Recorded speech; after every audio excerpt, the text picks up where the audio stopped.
नमस्कार साथियों, Gujram S academy में आपका स्वागत है। मेरा नाम है खेमेंद्र और आज है भैया 6 जुलाई और 6 जुलाई के दिन हम लोग करंट अफेयर का सेशन लेकर आज आपके सामने आ चुके हैं। तो आज का जो सेशन है इसमें हम ज़्यादा चीज़ें हम डिस्कस नहीं करेंगे क्योंकि ज़्यादा चीज़ें हुई नहीं हैं और जो मेजर मुद्दे हैं उनके ऊपर आज हम लोग बात करेंगे। एंड यहाँ पर आज एक बहुत इम्पॉर्टेंट चीज़ बन जाती है कि ब्रिटेन में इलेक्शन के रिजल्ट्स आए हैं, वो एक बहुत इम्पॉर्टेंट एक आपका टॉपिक रह जाता है। और ये जो सेशन आपका होने वाला है ये सभी गवर्नमेंट एग्ज़ाम्स के लिए ये सेशन इम्पॉर्टेंट होगा। ना ही सिर्फ यूपीएससी, बाकी सभी एग्ज़ाम्स के लिए, क्लैट के लिए, बैंक के लिए, एसएससी के लिए, रेलवे के लिए आप तैयारी कर रहे हैं तो ये सेशन आपका फ़ायदेमंद होने वाला है। चलिए स्टार्ट करते हैं आज के सेशन को। और सबसे पहली ही खबर क्या है कि केयर स्टारमर जो हैं अब नए ब्रिटिश प्राइम मिनिस्टर बन गए हैं। केयर स्टारमर नए ब्रिटिश प्राइम मिनिस्टर बन गए हैं। तो केयर स्टारमर इस फॉर्मर ह्यूमन राइट्स लॉयर थे ये पहले और लेबर लीडर थे। तो लेबर पार्टी जो है इनकी आपके ब्रिटेन की उसके ये लीडर थे and poised to became the Britain's next prime minister. और इन्होंने किसको हराया है? इन्होंने हराया है अभी के जो इनसे पहले जो प्राइम मिनिस्टर थे ऋषि सुनक, जो कि एक भारतीय मूल के व्यक्ति है, उनको इन्होंने हराया है next prime minister after securing the substantial majority in 2024 elections. तो काफ़ी अधिक मेजॉरिटी के बाद इन्होंने ऋषि सुनक जी को हरा दिया है। केयर स्टारमर अपने प्राइम मिनिस्टर बनेंगे किसके? ब्रिटेन के। तो 2024 में यूनाइटेड किंगडम जनरल असेंबली हुई है, इलेक्शन हुए हैं, वॉज हेल्ड ऑन थर्सडे। 4 जुलाई को आपके इलेक्शन हुए थे। Governing conservative party led by prime minister Rishi Sunak. तो देखो जो ऋषि सुनक हैं ये कौन सी पार्टी के हैं? कंजर्वेटिव पार्टी के हैं। कौन सी पार्टी आ गई? Conservative party. Was defeated by landslide by opposition Labour party के द्वारा उनको हरा दिया गया है, जिसको लीड किया है किसने? केयर स्टारमर जी ने।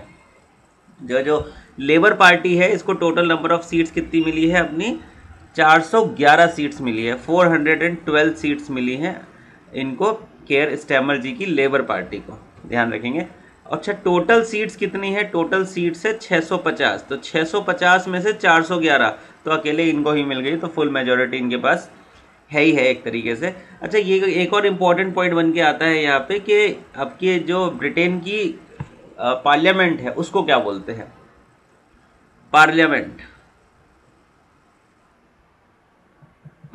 ऑफ ब्रिटेन को बोलता है house of Commons. House of Commons बोला जाता है ब्रिटेन की पार्लियामेंट को, ये भी आप लोग ध्यान में रखेंगे। तो अब देखो यार, ये तो हो गई बात इस इलेक्शन के रिगार्डिंग कि किसने किसको हराया, कौन बना नया प्रधानमंत्री। लेकिन ये जो इंग्लैंड, ब्रिटेन, यूके का जो सिनेरियो है ना, यहाँ से एक क्वेश्चन बनता है। मैं उस क्वेश्चन को आप लोगों को बताता हूँ।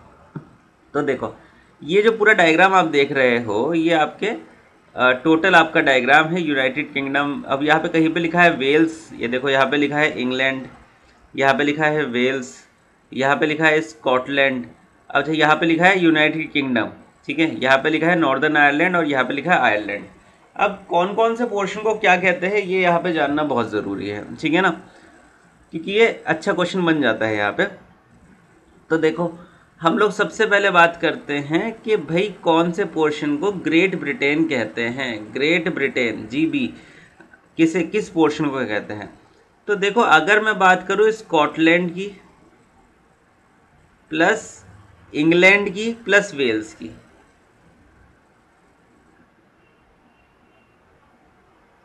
प्लस वेल्स, तो ये जो पोर्शन है ये क्या कहलाता है? आपका ग्रेट ब्रिटेन कहलाता है। तो ये वाला 1, 2 एंड 3 पोर्शन, तो 1, 2 एंड 3 मिलके क्या बनाता है? आपका ग्रेट ब्रिटेन बनाता है। इसके बाद अगर मैं इसमें ही ऐड कर दूं क्या? Northern Ireland. अगर मैं नॉर्दर्न आयरलैंड इसमें ऐड कर दूं तो ये क्या हो गया? Great Britain plus northern Ireland. इसको मान लो नंबर 4। तो 1, 2, 3 तो यहाँ पे आ गए और ये चौथा यहाँ पे आ गया। तो ये किसके बराबर हो गया? आपके यूके के बराबर हो गया। इसको मिला के क्या बोला जाता है? यूनाइटेड किंगडम बोला जाता है। ठीक बात है।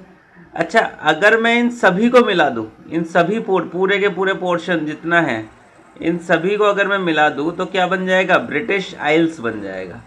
क्या बन जाएगा बेटा? ब्रिटिश आइल्स बन जाएगा, उसको बोलते हैं ब्रिटिश आइल्स। ठीक है, तो ये पूरा का पूरा इनका सिनेरियो है। और ये बात ध्यान रखेंगे, यूके क्या होता है, इंग्लैंड और ग्रेट ब्रिटेन में क्या अंतर है, ये चीज़ आपको समझ में आ जानी चाहिए। इंग्लैंड बस इस वाले पोर्शन का नाम है, बस इस वाले पोर्शन को इंग्लैंड कहते हैं।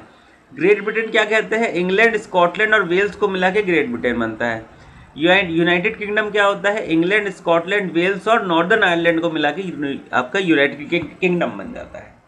और अगर सारे को मिला लोगे तो वो हो गया ब्रिटिश आइल्स, ब्रिटिश आइल्स कहलाता है। ध्यान रखना, ये बात बड़ा इंटरेस्टिंग है, यहाँ से चीज़ें आपको पता होनी चाहिए, क्योंकि ये चीज़ें पूछता है कहीं ना कहीं, कभी ना कभी एग्जाम में। ठीक है, तो आई थिंक ये बात क्लियर है। हम चलते हैं हमारे नेक्स्ट टॉपिक के ऊपर, जो कि बोल रहा है 248 independence day for the US. 248वां इंडिपेंडेंस दिवस, स्वतंत्रता दिवस मनाया गया यूएस में। तो चलो बात करते हैं कब बनाया गया, कैसे बनाया गया।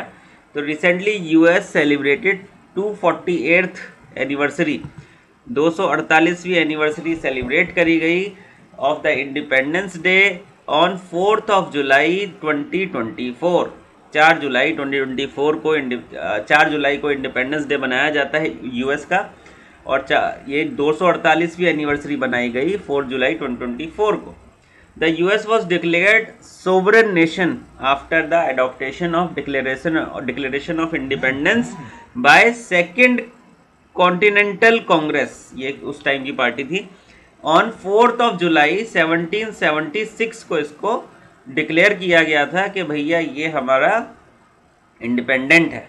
ठीक है, 4 जुलाई 1776 को डिक्लेयर किया गया था कि यूएस अपना इंडिपेंडेंट है by the Second Continental Congress, और इन्होंने बताया दिया था डिक्लेरेशन ऑफ इंडिपेंडेंस।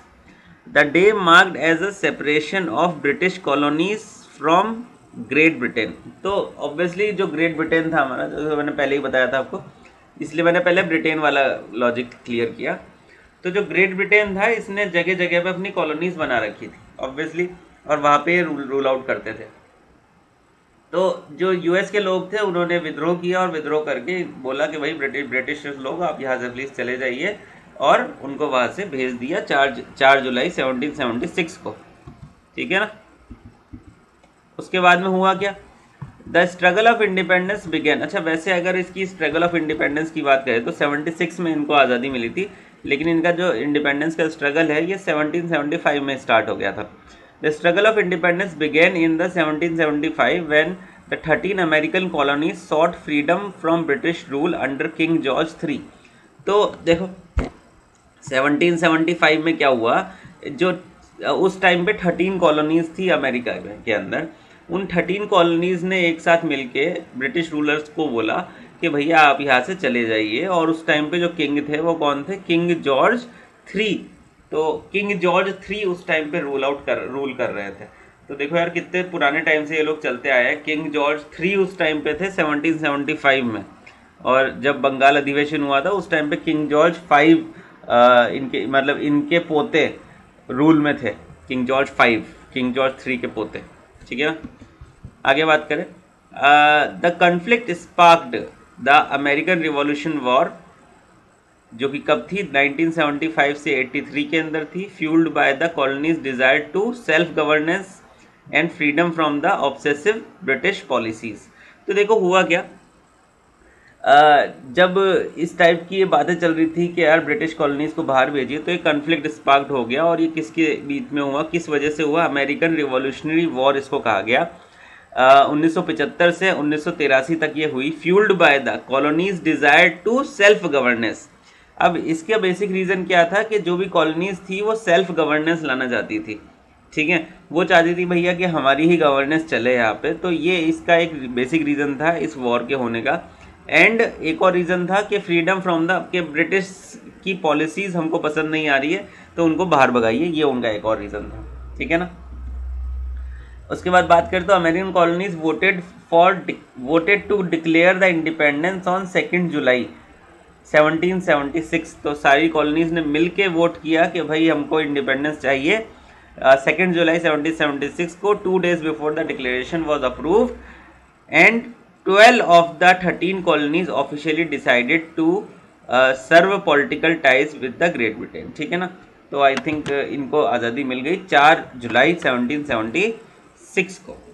नेक्स्ट खबर के ऊपर चलते हैं बेटा। आई थिंक ये 2 खबरें काफ़ी हमने डिटेल में देख लिया। आई थिंक अगली खबर के ऊपर चलते हैं। Laos gear up. आज हमने ज़्यादा चीज़ें कवर नहीं करी है, फिर भी ठीक है, सफिशिएंट टाइम हमको मिल जाएगा। Laos gear up to host 57th ASEAN foreign ministers meeting. अब क्या होता है ये, उसको समझते हैं। लाओस एक ऐसी कंट्री है, अच्छा पहले तो देखो, लाओस एक ऐसी कंट्री है जो कि लैंड लॉक्ड कंट्री है। ध्यान रखना, लैंड लॉक्ड। ये लैंड लॉक्ड क्या होता है? लैंड लॉक्ड का मतलब होता है जिस भी कंट्री के आजू बाजू में, जिसकी कंट्री की जो बाउंड्री है वो समुद्र के साथ नहीं मिल रही है, तो वो लैंड लॉक्ड होता है। For example Madhya Pradesh, India की बात करें तो मध्य प्रदेश एक लैंड लॉक्ड स्टेट है क्योंकि मध्य प्रदेश की कोई भी बाउंड्री किसके साथ नहीं मिल रही? समुद्र के साथ नहीं मिल रही है। ठीक है ना। उत्तराखंड एक लैंड लॉक्ड स्टेट है, उसी तरीके से लाओस एक लैंड लॉक्ड कंट्री है। बस समझ में आई। तो Laos gear up to host the 57th ASEAN foreign minister meeting. Laos is gearing up to host the 57th ASEAN foreign minister meeting in Vietnam. कब से कब तक? 21 से 27 जुलाई तक ये मीटिंग होगी। The preparatory meeting of chair deputy prime minister. अच्छा, इनके डेप्यूटी प्राइम मिनिस्टर कौन है लाओस के? साले मुक्से कोमोसित। साले मुक्से कोमोसित इनके डेप्यूटी प्राइम मिनिस्टर है लाओस के। अच्छा, थोड़ी सी बात कर लेते हैं आसियान कंट्रीज़ के बारे में। ASEAN इसका फुल फॉर्म होता है एसोसिएशन ऑफ साउथ